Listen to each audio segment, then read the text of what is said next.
वसुदेवसुतं देवं कंसचाणूरमर्दनं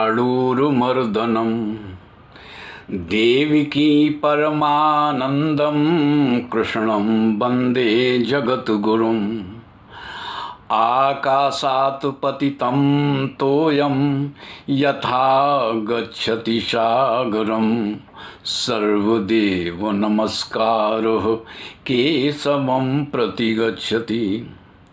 सुप्रभात देवी एवं सज्जनों, कृष्ण संदेश सुधा चैनल के माध्यम से मैं धर्म प्रकाश भदौरिया गीता विश्लेषक गीता की ज्ञान गंगा में अवगाहन हेतु उपस्थित आप सभी प्रबुद्ध एवं विद्वान श्रोताओं का हार्दिक अभिनंदन एवं कोटि कोटि वंदन करता हूँ। पिछले वीडियो में आप लोगों ने सुना था, हम इस विषय पर चर्चा कर रहे थे कि यह जो वर्ण व्यवस्था है ब्राह्मण, क्षत्रिय, वैश्य और शूद्र की, इसके सृजनकर्ता स्वयं भगवान ही है। और विशेष बात यह है कि इसके कर्ता होने के उपरांत भी वे अकर्ता हैं।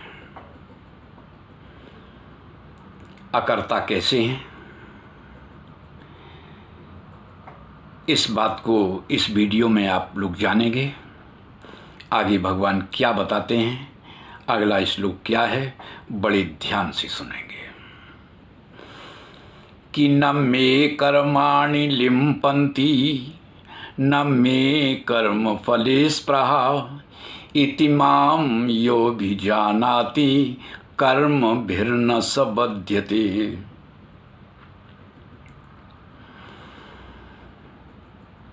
भगवान कहते हैं कि देखो अर्जुन, कि जो मुझे जान लेता है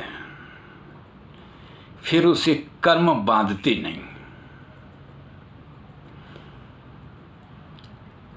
यहां पर एक प्रश्न उठना स्वाभाविक है,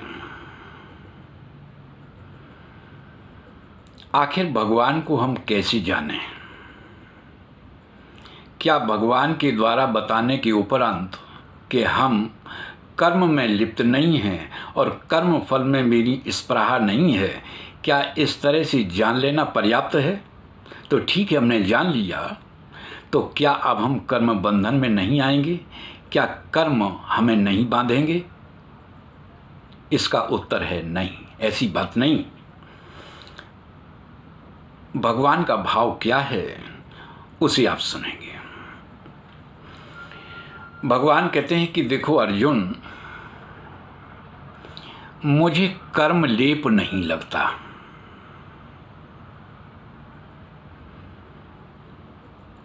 इसका अभिप्राय यह हुआ कि भगवान में कर्तृत्व भाव नहीं है।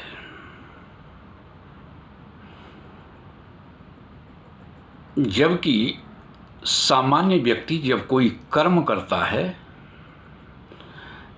तो उसके अंतःकरण में एक लेप लग जाता है।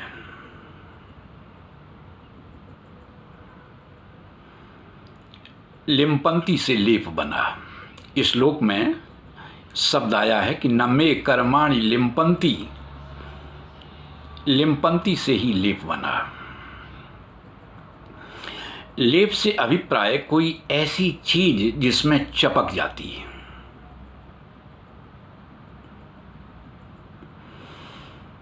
होता यह है कि सामान्य व्यक्ति जब कोई कर्म करता है तो वह स्वतः उस लेप में चिपक जाता है और उसके उपरांत होता क्या है, उसमें से एक अंकुर निकलता है। और अंकुर किस बात का होता है? अंकुर किस चीज का होता है? कर्तृत्व भाव का अंकुर होता है, कर्तृत्वाभिमान का अंकुर होता है। देखो, एक बात और स्पष्ट कर दें कि भगवान जिस लेप की बात करते हैं वह लेप प्रायः सभी लोगों को लगता है। जो भी कर्म करते हैं सभी को लगता है।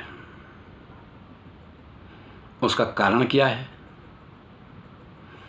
कारण यह है कि सामान्य व्यक्ति जब कोई कर्म करता है तो वह उसका परिणाम चाहता है, वह उसका प्रतिफल चाहता है। उदाहरण के लिए एक किसान को ले लें। किसान जब अपने खेत में जाता है बीज बोने के लिए, जब वो बीज बो देता है तो वह सोचने लगता है कि हमने 1 कुंटल बीज बोया है तो इसके प्रतिफल में, इसके परिणाम में कम से कम 50 कुंटल पैदा होना चाहिए।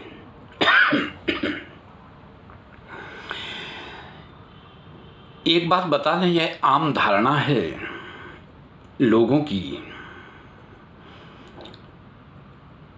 कभी कभी वार्ता करते हुए बहुतों को आप लोगों ने सुना होगा, बातों बातों में वो बताने लगते हैं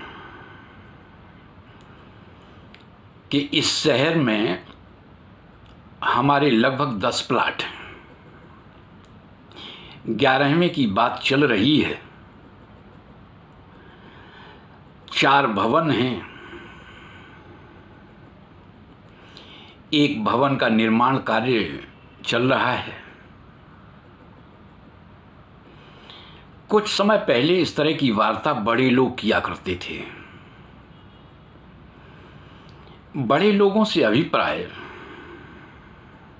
जो धन बल से बड़े होते थे, ज्ञान बल से नहीं, क्योंकि बड़े होने का भी अलग अलग क्षेत्र है। ऐसा नहीं है कि जिसके पास अकूत संपत्ति हो वही बड़ा है। कोई ज्ञान बल से बड़ा होता है, कोई बाहुबल से बड़ा होता है, कोई धन बल से बड़ा होता है, कोई जन बल से बड़ा होता है। तो यह बात उन लोगों की है जो धन बल से बड़े होते थे, वे इस तरह की वार्ता किया करते थे। आज की स्थिति तो यह है कि संत महात्मा लोग भी इस तरह की वार्ता करने लगे हैं। हमने बहुत से संत महात्माओं को कहते हुए सुना कि हमारे 15 आश्रम हैं। एक आश्रम में अभी निर्माण कार्य चल रहा है और चेलों की तो कोई गिनती ही नहीं। जिस शहर में जाओ, जिस दिशा में जाओ, चेले ही चेले। तो आज की स्थिति यह है कि जिसके जितने ज़्यादा आश्रम हैं, जिस महात्मा के पास जितने ज़्यादा आश्रम हैं, जितने ज़्यादा चेले हैं, आज के समय में वह उतना ही बड़ा माना जाता है। ऐसा वह स्वयं अनुभव भी करता है।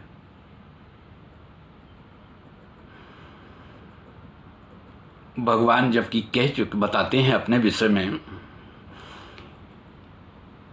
कि मेरे में कर्म फल नहीं लगता, कि हमने ये किया है, वो किया है, ये करेंगे, वो करेंगे, इस तरह का कर्म लेप नहीं लगता है।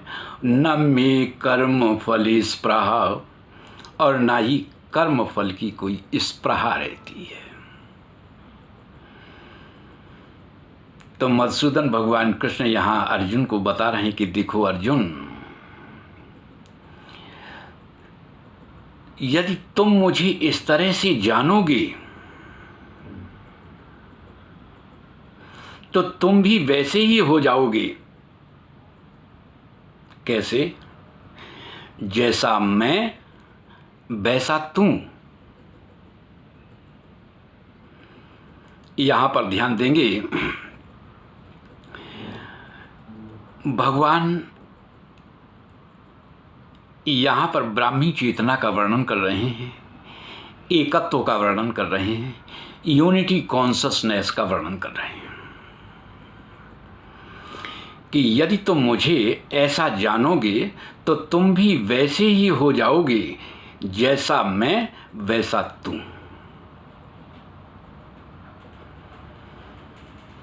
परमात्मा को यदि तुम इस तरह से ठीक ठीक समझ लोगे तो वही आत्मा है। यदि परमात्मा में बंधन नहीं है तो आत्मा में भी बंधन नहीं है।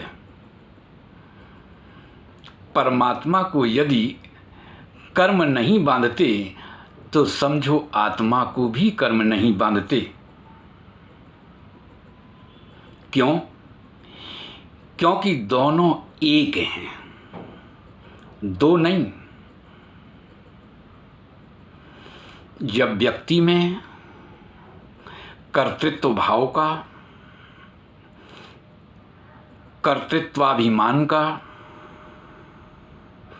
अभाव होता है तब ऐसी स्थिति बनती है।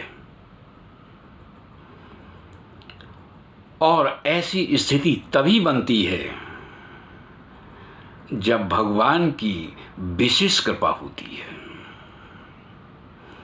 इसी बात को रामचरितमानस में तुलसी बाबा ने भी लिखा है कि सोई जाने जय देव जनाई, जानत तुम्हें हुई जाई। तो आज की वीडियो में बस इतना ही। हमें विश्वास है आज की वार्ता में विशेष रूप से आपको आनंद आया होगा। यदि सचमुच आपको आनंद आया है तो हम आप सभी से अपेक्षा करते हैं कि हमारे वीडियो को ज़्यादा से ज़्यादा लाइक करें, शेयर करें, अपनी आख्या दें। यदि आप नए हैं तो चैनल को सब्सक्राइब अवश्य करें ताकि भविष्य में जो भी वीडियोज़ हमारे द्वारा बनाए जाएं वे समय पर स्वाभाविक रूप से आपको उपलब्ध होते रहें। जय श्री कृष्णा।